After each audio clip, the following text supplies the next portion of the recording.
mundo contemporâneo. O mundo contemporâneo, onde o dinheiro é a base da cadeia alimentar.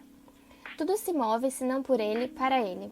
É aquela frase: você atiraria no seu melhor amigo por R$1 milhão?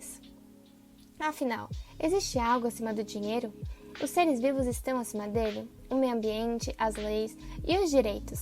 Deixaremos vocês concluírem isso no final do podcast. Bom, você já se perguntou pelo que sua roupa preferida passou para ser sua roupa preferida? Os seus produtos industrializados que não vivem sem. Por quais etapas passaram? A custo do quê? A custo de quem? Na perspectiva da Organização Internacional do Trabalho, as mudanças tecnológicas e sociais, aliadas às condições da economia mundial, agravam os atuais perigos para a saúde dos operários e geram novos fatores de risco. As doenças profissionais bem conhecidas, tais como as pneumoconioses, permanecem um fenômeno generalizado, enquanto as relativamente novas, como as perturbações mentais e musculoesqueléticas, são cada vez mais frequentes. Mas por quê? Eu, Gabriela Missawa, e o meu grupo composto pela Giovanna Guinelli, Igor e Danilo Ângelo, vamos mostrar sobre a degradação humana no trabalho industrial contemporâneo neste podcast. Bom, para a gente começar a falar sobre a degradação humana no trabalho industrial, seria bom a gente dar uma contextualizada. Então eu vou começar a falar sobre as revoluções que tivemos que influenciaram a nossa realidade hoje.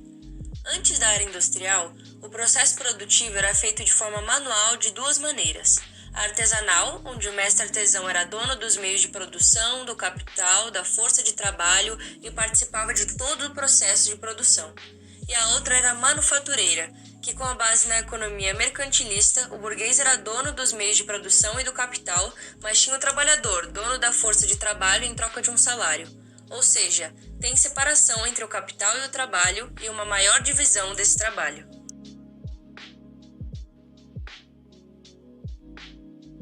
Aí chegou a primeira Revolução Industrial, que foi iniciada pela Inglaterra mais ou menos na metade do século XVIII, que teve como um dos principais acontecimentos a invenção da máquina a vapor e sua aplicação na fabricação de fios e tecidos, ou seja, na indústria têxtil. Esse processo trouxe mudanças significativas na economia e na sociedade, que se tornaram mais complexas, e por isso aumentou a quantidade de profissões, de mercadorias produzidas, das fábricas, as cidades passaram a crescer, em alguns casos, num ritmo bastante acelerado, o campo conheceu um processo de mecanização, foram construídas ferrovias que aumentaram a capacidade de circulação de mercadorias e pessoas, além de terem agilizado o transporte, e também houve um crescimento significativo da necessidade por matérias-primas agrícolas e minerais, e por causa disso, muitos povos foram explorados, a maioria no continente africano. No começo, essas modificações só aconteceram nos países da Europa, como Alemanha, França, Bélgica, Holanda, entre outros, além da própria Inglaterra, claro, e poucas exceções como os Estados Unidos e Japão, que não fazem parte do continente europeu. A partir de meados do século XX, alguns países subdesenvolvidos se industrializaram, entre eles o Brasil. Mas o processo nesses países é diferente dos países desenvolvidos, porque, por exemplo, o capital veio em boa parte de outros países, assim como a tecnologia por meio de empresas estrangeiras.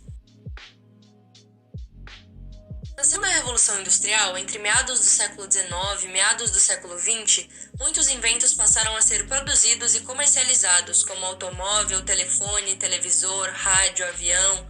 Essas situações de avanço tecnológico contínuo e modernização de equipamentos e produtos contribuem para que as pessoas desvalorizem não é moderno. Inclusive, as sociedades que têm uma grande riqueza cultural nas quais a criatividade humana está presente de forma marcante, como nas diversas sociedades indígenas que habitam o Brasil. Agora falando sobre os modos de organização do processo produtivo, podemos citar dois, o Taylorismo e o Fordismo.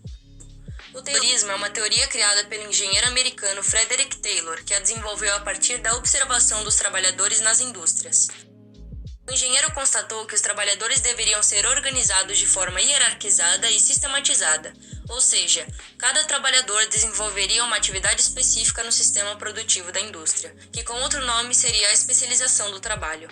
No Taylorismo, o trabalhador é monitorado segundo o tempo de produção. Cada indivíduo deve cumprir sua tarefa no menor tempo possível, sendo premiados aqueles que se sobressaem. Isso provoca a exploração do proletário, que tem que se desdobrar para cumprir o tempo cronometrado. O Fordismo é uma metodologia científica idealizada pelo empresário Henry Ford, caracterizada pela produção em massa que revolucionou a indústria automobilística em 1914, quando foi criada a primeira linha de montagem automatizada. Ford criou o mercado de massa para automóveis. Os veículos eram montados em uma esteira que se movimentava enquanto o funcionário ficava parado aguardando o veículo se aproximar para realizar etapa por etapa da produção. Isso não exigia quase nenhuma qualificação do operário. Uma outra característica da metodologia de Ford era que o trabalho era entregue diretamente ao operário, não sendo necessário movimentos inúteis. Chegamos agora na terceira revolução industrial, que ocorre logo após a Segunda Grande Guerra, quando a economia internacional começou a passar por profundas transformações. Essas características diferenciam esta revolução das anteriores, uma vez que engloba mudanças que vão muito além das transformações industriais. Essa nova fase apresenta processos tecnológicos que surgem a partir de uma integração entre ciência e produção, também chamada de revolução tecnocientífica. Ela influenciou o modo de produção de todas as indústrias. A informática desenvolvida nesse processo está presente na agricultura, com a modernização das máquinas, na indústria automobilística, com os robôs da linha de montagem e nos meios de transporte, como carro, aviões, navios e trens modernos e inteligentes. Como consequência dessa revolução, podemos citar o aumento na velocidade das comunicações através de televisão, telefone, internet, etc., a valorização das pesquisas científicas com o objetivo de conseguir novas invenções, maior desenvolvimento em outras áreas como agricultura, transporte, medicina e educação, devido ao surgimento da produção informatizada, a diminuição do emprego pela substituição do homem por robôs, utilização de mão de obra barata em países periféricos por empresas multinacionais, aceleração do capitalismo com o aumento da produção, utilização de fontes renováveis de combustíveis como o etanol, o vento, os raios solares, aumento da consciência ambiental com reuniões mundiais para discutir a degradação ambiental.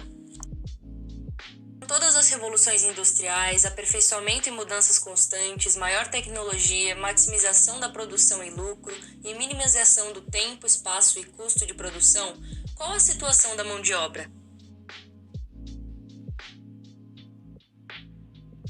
Em comparação com o período do surgimento exacerbado das indústrias na primeira Revolução Industrial, nós olhamos para a situação atual e talvez pensemos em dar graças a Deus pelas melhorias já conquistadas. Mas só um instante antes que se arrependa. Apesar da compressão do espaço-tempo a partir da Revolução Tecnológica, utilização de novas energias, desenvolvimento das comunicações, novos meios de comunicação, além de avanços na medicina, nem tudo é um mar de rosas. Com o aumento do consumismo, alta concentração populacional, problemas sociais, jornadas de trabalho mais intensas e, consequentemente, as condições de subsistência da classe trabalhadora, o filósofo Karl Marx observou que, para a produção de mercadorias, é utilizado o processo de exploração da mão de obra assalariada, e isso ele chamou de mais-valia, no qual o empregador, para que obtenha lucro em sua transação, exige uma quantidade maior de força de trabalho do que paga para o trabalhador, que se vê obrigado a trabalhar além do que lhe é pago, pois só receberá seu salário se cumprir com o que foi proposto. E dentro dela, temos dois conceitos. A mais-valia absoluta, que ocorreria em função do aumento do ritmo de trabalho, da vigilância sobre o processo de produção, ou mesmo da ameaça da perda de trabalho caso determinada meta não fosse alcançada, ainda que em detrimento da saúde e do bem-estar do trabalhador. O empregador exige maior empenho na produção sem oferecer nenhum tipo de compensação em troca, e recolhe o aumento da produção de excedentes em forma de lucro. E também existe a mais-valia relativa, que estaria ligada ao processo de avanço científico e progresso tecnológico. Uma vez que não consegue mais aumentar a produção por meio da exigência de seus empregados, o capitalista lança mão de melhorias tecnológicas para acelerar o processo de produção e aumentar a quantidade de mercadoria produzida. Esse processo acontece sem que, no entanto, seja oferecida qualquer bonificação ao trabalhador. Este passa a ser aos poucos substituído pelo maquinário tecnológico, de modo que a quantidade de trabalho social é diminuída e a mão de obra humana é trocada por uma mão de obra mecânica, causando desemprego e, em grande parte das ocasiões, a uberização das relações de trabalho. através da qual há uma exploração da mão de obra por parte de poucas e grandes empresas que concentram o mercado mundial dos aplicativos e plataformas digitais, tem como principal característica a ausência de qualquer tipo de obrigações. E apesar disso atrair pessoas devido à flexibilização de horários e ter maior autonomia, o salário recebido é mínimo, ligado ao fato de que este tem que arcar com as despesas de celular, internet, combustível, reparos, desgastes do veículo, tributos, seguros, além de assumir as responsabilidades por danos causados a terceiros.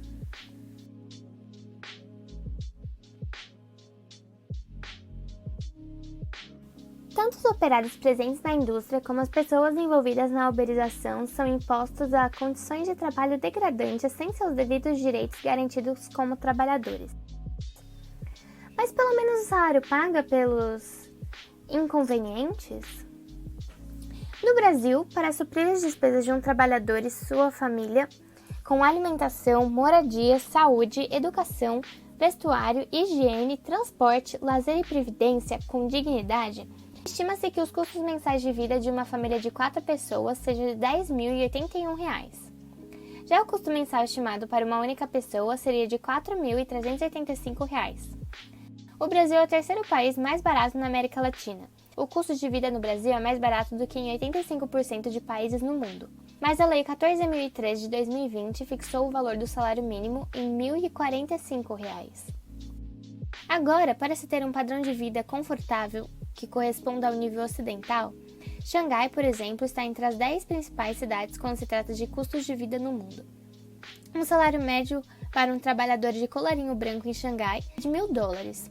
A Euromonitor realizou uma compilação de dados fornecidos pela OIT, Organização Internacional do Trabalho, pela Eurostat, Agência de Estatísticas da União Europeia, e de outras agências nacionais de estatística. Assim, segundo esses dados, em 2019, o salário mínimo dos chineses não é fixo, mas podemos dizer que a média entre as províncias é de $3,60 por hora. Com uma jornada de 40 horas semanais, o trabalhador receberia $576. Agora, outros países não têm o mesmo luxo. A Índia, por exemplo, que tem vivido um crescimento econômico acelerado nos últimos anos, teve sua média salarial estagnada na indústria desde 2007, $0,70 a hora. Baseando-se em valores de outubro de 2019, o valor do salário mínimo na Índia médio e mensal é de 31.100 rúpias, o que convertidos na moeda americana é de $437,87. Já o custo mensal estimado para uma única pessoa seria de 48.201 rúpias, o que significa 654,81 no dólar americano. Respondendo a perguntas feitas se o salário paga os ossos do ofício, a resposta é não. O salário não só não paga os inconvenientes, como mal paga a subsistência do próprio trabalhador.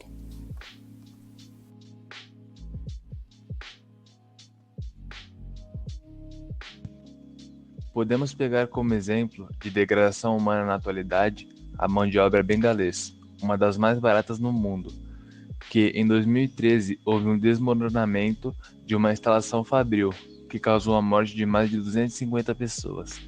Fato esse que ocasionou em uma greve para protestar contra as condições precárias de trabalho, pois, mesmo após relatos de inúmeras fissuras no edifício que dispunha de 8 andares, nada foi feito. Outra mão de obra extremamente polêmica quando o assunto é degradação humana é a chinesa. Lá, há inúmeras fábricas fundo de quintal, como chamamos aqui no Brasil. Nessas fábricas, os funcionários praticamente moram na empresa, têm um salário extremamente baixo. A jornada de trabalho é de 12 horas nos dias de segunda a sexta e aos sábados somente 8 horas. Domingo é folga para todo mundo, ou seja, a jornada de trabalho é de aproximadamente 70 horas por semana. A refeição que a empresa oferece é descontada do salário e se chegam atrasados na hora do serviço, esse tempo de atraso também é descontado do salário. Os funcionários dividem alojamentos com mais 3 funcionários no máximo, sem banheiro e com colchonetes e lençóis como separação no alojamento. além de que muitas fábricas na China não possuem EPI, equipamento de proteção individual. Apesar do apresentado, nem todos têm a mesma sorte, pois a escravidão ainda se encontra presente em nossa sociedade, e é muito mais presente do que pensamos. O número aproximado de escravos contemporâneos no mundo ultrapassa os 40 milhões, sendo que 71% dos escravos são mulheres e meninas menores de idade, grande parte na indústria da moda.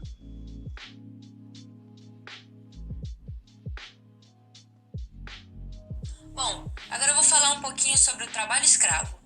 De acordo com o artigo 149 do Código Penal Brasileiro, são elementos que caracterizam o trabalho análogo ao de escravo, condições degradantes de trabalho, incompatíveis com a dignidade humana, caracterizada pela violação de direitos fundamentais que coloquem em risco a saúde e a vida do trabalhador, jornada exaustiva, em que o trabalhador é submetido a esforço excessivo ou sobrecarga de trabalho que acarreta danos à sua saúde ou risco de vida, trabalho forçado, manter a pessoa no serviço através de fraudes, isolamento geográfico, ameaças e violências físicas e psicológicas e servidão por dívida, fazer o trabalhador contrair ilegalmente um débito e prendê-lo a ele. Os elementos podem vir juntos ou isoladamente.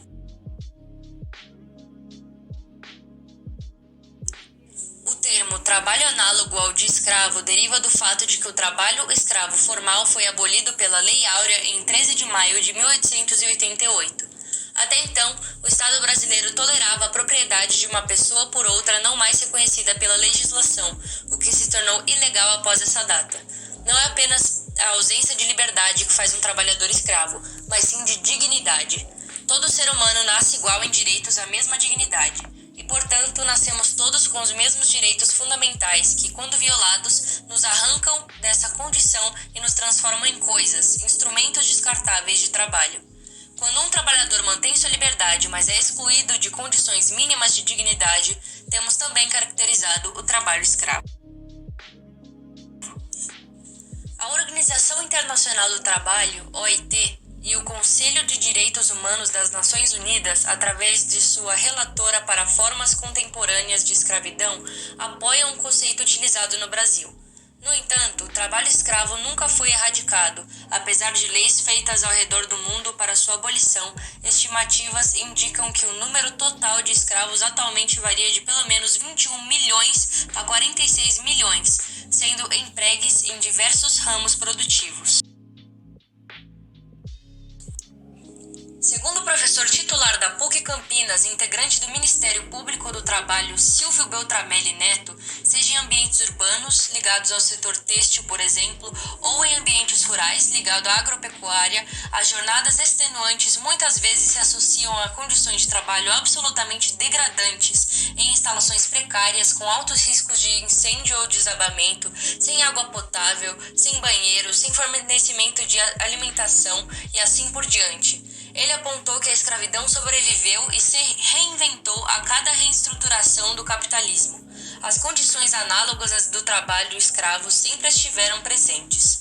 Foram denunciadas e combatidas, mas não eliminadas, porque nenhuma dessas reestruturações do capitalismo trouxe uma redução das desigualdades sociais, e a escravidão encontra terreno fértil exatamente nas desigualdades e em sua intensificação. Bom, agora eu vou falar alguns exemplos. Muitos escravos contemporâneos, principalmente em países pouco desenvolvidos, mas industrializados, estão situados em zonas urbanas de países como China, Índia, Bangladesh e Tailândia. O trabalho escravo nesses locais está relacionado principalmente à indústria têxtil e à construção civil. Algumas das maiores marcas de roupa no Brasil já foram flagradas ao explorar o trabalho escravo contemporâneo em pequenas oficinas terceirizadas, a maioria com funcionários imigrantes. O primeiro exemplo é a Zara. Em agosto de 2011, equipes de fiscalização trabalhistas flagraram pela terceira vez trabalhadores estrangeiros submetidos a condições análogas à escravidão, produzindo peças de roupa para a Zara do grupo espanhol Inditex. A equipe registrou contratações ilegais, trabalho infantil, condições degradantes, jornadas de até 16 horas diárias, cobrança e desconto irregulares de dívidas dos salários e proibição de deixar o local de trabalho. Um dos trabalhadores confirmou que a autorização do dono da oficina para sair da casa era concedida apenas em casos urgentes. A investigação se iniciou em outra fiscalização, realizada em maio do mesmo ano. Na ocasião, 52 trabalhadores foram encontrados em condições degradantes. O segundo exemplo que eu vou dar é a Renner, que foi responsabilizada por autoridades trabalhistas pela exploração de 37 costureiros bolivianos em regime de escravidão contemporânea. O flagrante aconteceu em novembro de 2014 em uma oficina de costura terceirizada localizada na periferia de São Paulo. Os trabalhadores viviam sob condições degradantes em alojamentos, cumpriam jornadas exaustivas e parte deles estavam submetidas à servidão por dívida. A fiscalização responsabilizou a Renner também por aliciamento e tráfico de pessoas. Além dessas marcas, muitas outras famosas foram flagradas operando com funcionários em condições de escravidão contemporânea, como Marisa, M-Officer, Pernambucanas e muitas outras. Marcas renomadas que escondem a produção desumana a fim de gerar lucros, já que o trabalho escravo é mais fácil do que garantir ao trabalhador carteira assinada para que possa dispor de direitos mínimos como salário digno, descanso e liberdade, e mesmo com o amparo que a Declaração Universal dos Direitos Humanos prevê, essas condições em que os trabalhadores são sujeitos continuam a ocorrer. Com isso, podemos concluir que o trabalho manual está, aos poucos, sendo substituído por máquinas, e os que continuam no mercado são explorados com condições precárias de trabalho ou até mesmo sofrem com o trabalho escravo, como vimos anteriormente. Mas essa substituição também gerará empregos posteriormente. Um exemplo supérfluo seria a necessidade de manutenção das máquinas ou a fabricação das peças que as compõem. Então, não será o fim do trabalho humano, pois, como nas revoluções anteriores, nós iremos nos adaptar ao novo formato. Mas, infelizmente, não será o fim da degradação humana também, pois para o trabalhador é melhor ser explorado e continuar vivo do que morrer de fome, e para muitos dos empregadores, o dinheiro é e continuará sendo mais importante que uma vida humana.